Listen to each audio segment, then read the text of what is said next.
Many American companies have stepped up to the plate to help fellow Americans during the COVID-19 crisis, and American distillers are no different.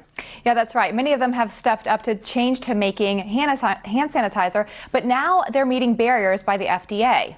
That's right. The president and CEO of the Distilled Spirits Council of the United States, Chris Swonger, released an interview with Newsweek in which he wrote, "These facilities are run by really smart people. They're chemists and so forth. They've got the experience and the know-how. Yet one of the main challenges has been following the FDA's guidance. The FDA inadvertently created some confusion and challenges with the guidance they issued on this." Here to explain what he meant and the challenges that are facing the alcohol and distilled spirits community is the CEO, Chris Swonger himself. Chris, welcome.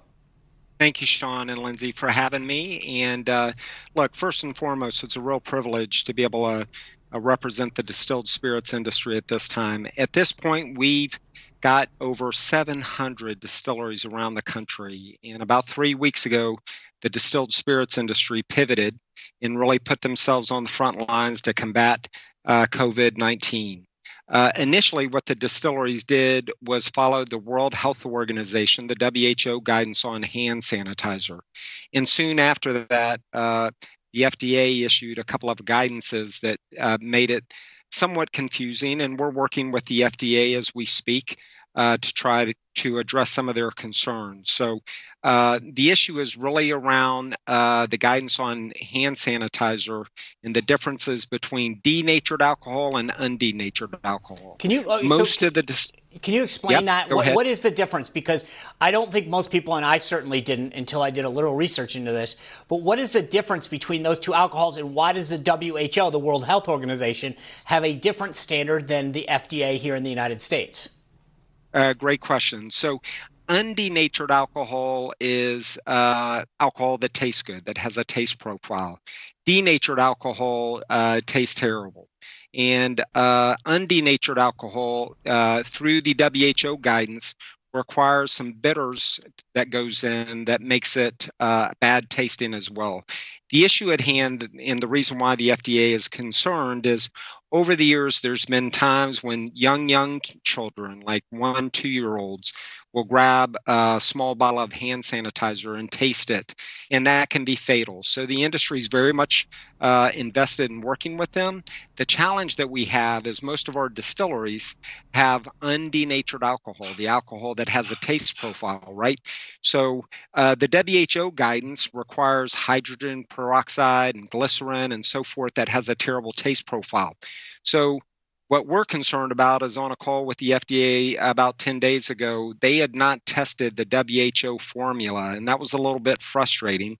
Congress just passed legislation in the phase 3 package that would exempt the federal excise tax that is typically imposed on beverage alcohol for consumption. And obviously, many of these distillers are struggling. They've had to shut down their tours. They've had to shut down their tasting rooms. And they're as hit as bad as anybody as it relates just to the economic challenges that we have. The other thing that I would say is the distillery is able to make much more hand sanitizer with undenatured alcohol following the WHO guidelines versus denatured alcohol. Some of the guidances that the FDA had submitted required us to use certain chemicals that weren't easy to access. So we're working with them. As a matter of fact, we just offered up today that we will do a public service campaign out to the public to let them know of the dangers of hand sanitizer in particularly when it comes to young children getting access to it. That's not something that I was aware of, and I think everybody should be aware to keep your hand sanitizer, away from young children. But Chris, the industry is very proud and invested to help. Is there a website or anywhere that people can go to learn more about this? Absolutely. The Distilled Spirits Council of the United States about 3 weeks ago launched a portal so all the distilleries could participate in. Look, we would rather be making great whiskey and great distilled spirits, right? But the industry is doing our part, and you go to www.distilledspirits.org, and we have a whole portal on COVID-19, and this is where all the distilleries around the country can collaborate together if they're looking for supplies or if they need guidances. from the FDA or the WHO. It's really a platform, a one-stop shop to share important information on this issue. And we're just really excited to be able to help. And the sooner we all contribute to beating COVID-19, the sooner those distilleries can get back to making great whiskey. Yeah, well, we definitely want to do that. I think I've probably tasted both the denatured and the regular at some point in my life. Probably the younger. When I was younger, it was the denatured. But thank you for being here, and thank you for everything that the industry's doing to help people fight back. You got it. Thank you, Sean and Lindsay. Have a great day and stay safe. You bet. Thank you.